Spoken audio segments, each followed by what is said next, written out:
Украинское контрнаступление многих застало врасплох. Российский генштаб, разведку, солдат, которым пришлось бежать с позиции, бросая вооружение и технику, пропагандистов, которым в очередной раз пришлось переобуваться на лету. Стремительная атака Украины сильно ударила по провластным блогерам и авторам милитаристических телеграм-каналов. Раньше они были главными певцами денацификации и демилитаризации наравне с федеральными ток-шоу. А за последние 2 недели превратились в самых жестких критиков режима. Они позволяют себе больше любого иноагента и даже в несвойственной для себя манере иногда говорят правду. Посмотрим, что случилось с самыми ярыми сторонниками спецоперации, когда последнему из них стало ясно – война идет вообще не по плану.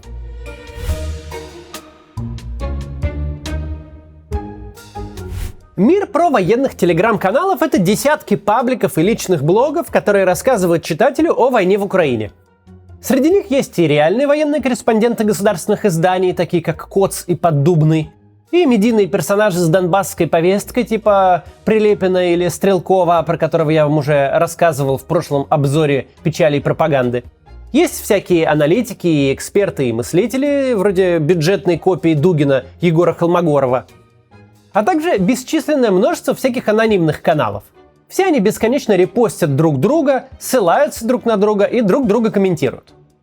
Аудитории у них довольно немаленькие. Контент этих групп стандартный. Восхваляют героизм российских солдат, публикуют радостные рапорты о каждом захвате новой улицы в деревне под Донецком, оскорбления в адрес Запада, украинцев и либералов, конечно, рассказы о прекрасной мирной жизни на оккупированных территориях и мечтания о новых победах. А еще там собирают деньги на бронежилеты, каски, бинокли, дроны и даже оружие для российских солдат. Кстати, раньше зетников не сильно коробило, что все это приходится собирать для, второй армии мира, которая вообще-то с НАТО планировала воевать. А по их мнению вообще уже воюет. Порой они позволяли себе покритиковать Министерство обороны и их любимого фанерного маршала. Но в основном звучали призывы к мобилизации, к использованию всего нашего потенциала, чтобы начать уже по-настоящему. Читать их всех не доставляет никакого удовольствия. Поэтому мы кратко перескажем, о чем стали догадываться авторы провоенного сегмента Телеграма. В начале сентября что-то со всеми этими товарищами случилось, и они начали сначала осторожно, а потом уже без всяких купюр так поносить российскую власть и командование, что читать их стало приятнее любого независимого издания, и многие противники войны на эти каналы тогда подписались. Да и украинцы, кстати, я видел, подписывались. Что с этими каналами случилось, понятно. Контрнаступление ВСУ и, что еще страшнее, стремительное отступление путинской армии привело к этим вот эффектам. Причем из-за специфики контента провоенных пабликов они довели себя и свою аудиторию до большего отчаяния, чем могли бы. Сперва они пытались обнадежить аудиторию и себя самих заодно. ВСУ штурмуют Балаклею? Да, но отпор уже даем! Враг будет разбит, подкрепление на пути. Ой, не разбит враг, не пришло подкрепление. Украинцы продвинулись дальше? Ну плохо, но там-то уже на месте подкрепление. Нацистский режим будет отброшен. Ой, не отбросили. Украинцы уже на поступах к Купинску. Ну уж Изюм-то точно не отдадим. Он стратегически важен для наступления на Донбассе. Ой, и Изюм отдали. И во всех этих местах, конечно, не было никакой паники всю дорогу. И вот эти бесконечные эмоциональные качели, обманутые ожидания и разочарования так накрутили эту, национально-провоенную публику, что она пошла крыть и президента, и генералов, и вообще всю войну последними словами. Дополнительно подлил масло в огонь День города в Москве. Его пышно отмечали ровно в тот момент, когда российские части удирали из Купинска. Пока все ждали, как геостратег объяснит своим верным почитателям свой великий геостратегический план, геостратег по удаленке открывал самое высокое в Европе колесо обозрения, которое, к тому же, на следующий же день сломалось. Собирающие по 500 рублей на бронежилеты донецким мобилизованным такой иронии не оценили. В армии нет тепловизоров, нет бронежилетов, нет средств разведки, нет защищенной связи, нет достаточного количества коптеров, нет аптечек. Вы проводите миллиардный праздник? Да что с вами такое? Ну не во время же такого страшного провала. Я приезжаю сюда и каждый раз смотрю в глаза солдатам, которым я не могу закрыть все заявки, все необходимое. Мы сейчас передаем по 2 бронежилета на батальон. По 2! Когда же Генштаб все-таки сподобился выдать некое оправдание происходящему, стало еще хуже. Версию с переброской войск зетная публика восприняла как издевку и беспомощное вранье. Надо же! Основные претензии к власти и командованию у этих всех чудиков такие. Во-первых, как вообще допустили прорыв обороны? Ведь Украина же собирала войска, подтягивала их на северо-восточное направление. Не по подземным туннелям, а открыто. И где же была разведка? Да почему вы просто предупреждения из телеграмма-то не послушали и не почитали? Там же умные люди предупреждали, что на Харьковском фронте слишком мало бойцов. Хорошо, допустим, в высоких штабах с большими погонами сидят некомпетентные люди, которые даже самые явные планы противника не могут нарушить. Могут проспать любое наступление, игнорируют данные разведки и тормозят по жизни. А что командиры на местах? Как у нас дела обстоят с комбатами и комротами? Они тоже не знали о наступлении? Сейчас прервемся на небольшую рекламу и быстро продолжим. Вот представьте, скоро зима, на работу выходишь темно, идешь с работы тоже темно, в ботинках что-то вечно хлюпает, метро забитое под завязку в часы пик. Нет ничего странного в том, что все больше наших соотечественников предпочитают работать из дома. Во-первых, можно банально вставать позже. Во-вторых, устроить себе собственное комфортное рабочее место. В-третьих, можно путешествовать, не прекращая работы. Главное, чтобы был Wi-Fi. Если удаленки хочется, а профессия не позволяет, то как насчет того, чтобы стать программистом на Python? Этот язык не только самый популярный, но еще и простой в изучении. Посмотрите, сколько получают Python-разработчики. Онлайн-школа Skill Factory сделала процесс смены профессии максимально удобным. Курс Full Stack разработчик на Python можно совмещать с текущей работой, и даже не надо никуда для этого ходить. Осваивайте языки программирования дома под любимую музыку. А теоретическую часть можно послушать в уютном кресле или вообще по дороге на работу. Менторы курса – опытные программисты, а 16 месяцев обучения – достаточно время, чтобы хорошенько освоиться и подготовиться к финальному проекту, который будете защищать перед реальным заказчиком. Получите опыт и шанс трудоустройства. Почему именно Skill Factory? Просто погуглите отзывы. Эта школа собаку съела на подготовке IT-специалистов. Они даже на работу помогают устроиться. Для этого есть центр карьеры.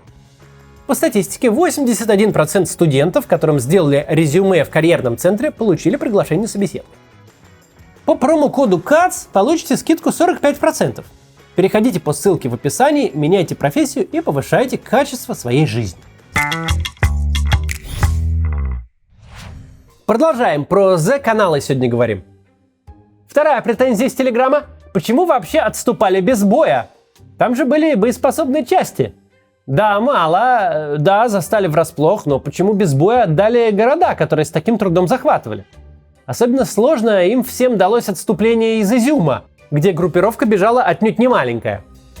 Нельзя Балаклею сдавать. Расстреляйте каждого 10-го генерала, но пришлите парням помощь и не сдавайте. Вообще, желание драться до последнего российского солдата, при этом желательно не вставая с дивана, это, конечно, очень патриотично. В-третьих, огромное количество стенаний вызвал факт, что во время отступления не была организована эвакуация мирного населения. В Харьковской области оккупационная администрация всем желающим выдавала российские паспорта.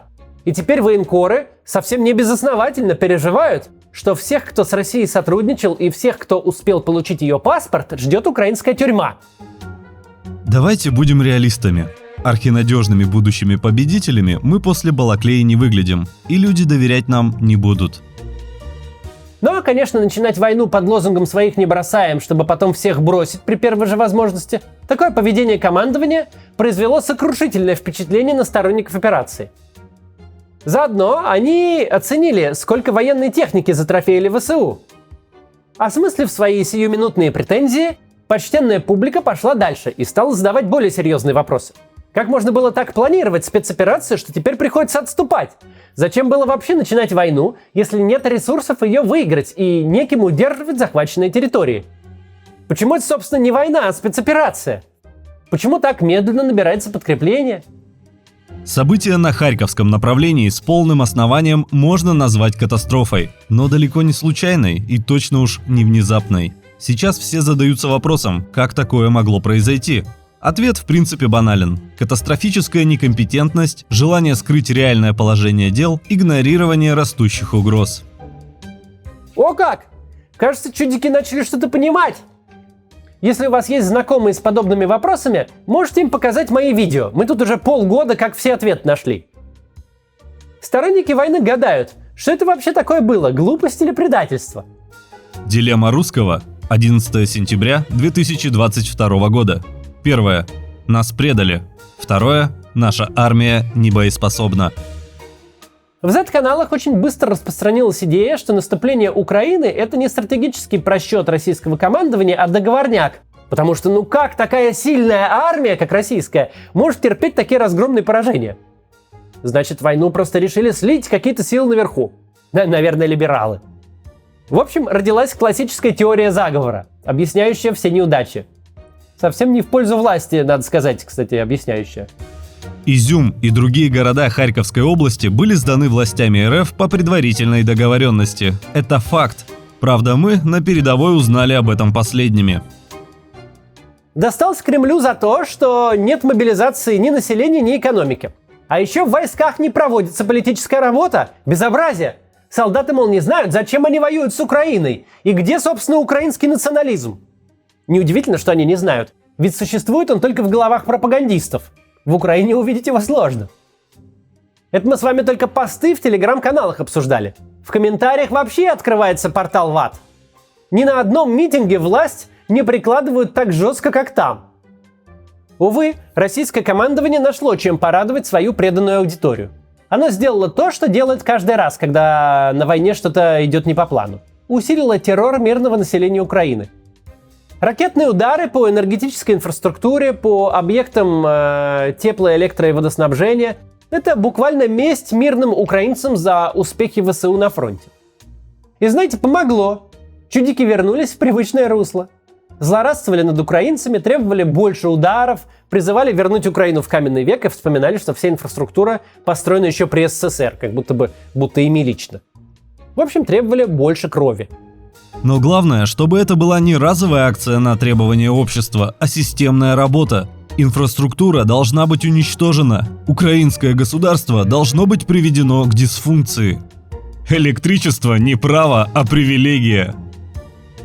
Получилась парадоксальная для стороннего наблюдателя картина. Милитаристы стенали, что ВСУ чуть ли не расстреляют пророссийское население в освобожденных городах. И в этот же день призывают активнее бомбить гражданские цели по всей Украине. Правда, радость от терактов быстро прошла. И зэшники вернулись к критике. Бомбят, мол, мало, несистемно, а еще по Зеленскому, когда тот был в Изюме, не ударили. Как же так, мол, получилось? Того и гляди, очередное наступление на любом направлении проспят. Те, кто продолжили происходящее оправдывать и аудиторию типа успокаивать, решили толкать такой тезис. Это не украинцы прорыв совершили, а уже прям войска НАТО вперед бежали. Волчанск заняли войска НАТО. Именно так и никак иначе. Пишут оттуда, что украинских нацистов в городе практически нет. Много чернокожих и англоговорящих. Точно такая же обстановка в казачьей Лопане. Чем быстрее мы поймем, что против НАТО бессмысленно проводить специальную военную операцию, а надо вести войну, тем лучше. Потому что конфликт уже перешел в экзистенциальную фазу. Идет борьба за выживание. Или мы победим, или нас не будет. Как население должно успокоиться от того, что ему обещали быструю спецоперацию, а на выходе типа войска НАТО на границе стоят, одним только военкором понятно.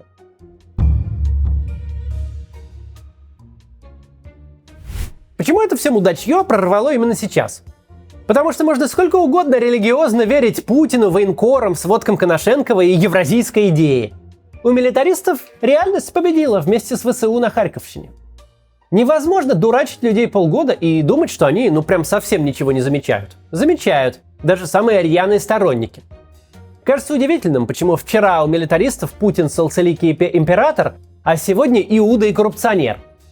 На самом деле все просто. Претензии к российской власти найдутся у любой группы россиян, хоть у условной элиты, хоть у работяг с завода. И у тех, кому их личные проблемы заглушают круглосуточный Соловьев и песни военных лет, претензии копятся тоже. Возможно, самые тяжелые. Мы знаем, что власть традиционно поддерживают люди старшего поколения, живущие на среднюю российскую зарплату или пенсию. То есть живущие очень нелегко. Они уже слишком многим пожертвовали, слишком много проглотили ради идеи о великой России и о нашем влиянии на мировой арене. И когда все это тает на их глазах, они вспоминают вдруг, что царь-то, кроме сказок, ничего хорошего и не сделал. Пенсионная реформа, провалы в экономике, убитая медицина, рост цен, снижение доходов – все это сильно повлияло на жизнь в России, в том числе и на аудиторию Z-каналов. Но влияют ли хоть на что-то читатели этих каналов и их авторы? Хочется сказать, что нет, но кое на что они влияют. Возобновление разговоров о мобилизации среди депутатов Госдумы и губернаторов – это, скорее всего, заигрывание именно с этой аудиторией. И именно возмущенные посты про салют в Москве стали, наверное, причиной отмены празднований Дней города на юге России. Но с влиянием на этом все. Почему так мало власти у такой громкой социальной группы? Во-первых, громкие они только потому, что российские власти заткнули всех остальных. Все же радикальные проявления национализма и ксенофобии по-прежнему маргинальны в России. Во-вторых, власть не терпит никакой конкуренции за мнение граждан. Песков уже послал недвусмысленный намек админам Z-каналов. Много, мол, себе позволяете. Большая часть этих деятелей не понаслышке знает. Власти все равно, либерал ты или национал-большевик, поддерживаешь русский мир или нет. Начнешь ругать власть, будут последствия. Также влияние Z-активистов сильно ограничивает полный отрыв от реальных желаний и бед российских граждан. Почему не объявили войну? Почему нет мобилизации? Да потому что в гробу все видали вашу войну. Никак из нее отечественную не изобразить. Вместо мобилизации можно получить только бунт. Даже власти из своего информационного пузыря это понимают, а вы из своего нет. Серьезно, даже свою аудиторию, лояльную, агрессивную, милитаристскую, вы не можете мобилизовать ни за какие деньги. А тут вся страна за бесплатно возьмет и мобилизуется. 22 года общество атомизировали, поощряли пассивность и убивали все инициативы, а сейчас поднимут на фронт байками про укронацистов и борьбу с Соединенными Штатами? Другое дело, что бурление показывает самым разным кругам путинской элиты. Недовольны уже все. И президент теряет поддержку даже самых лояльных своих сторонников.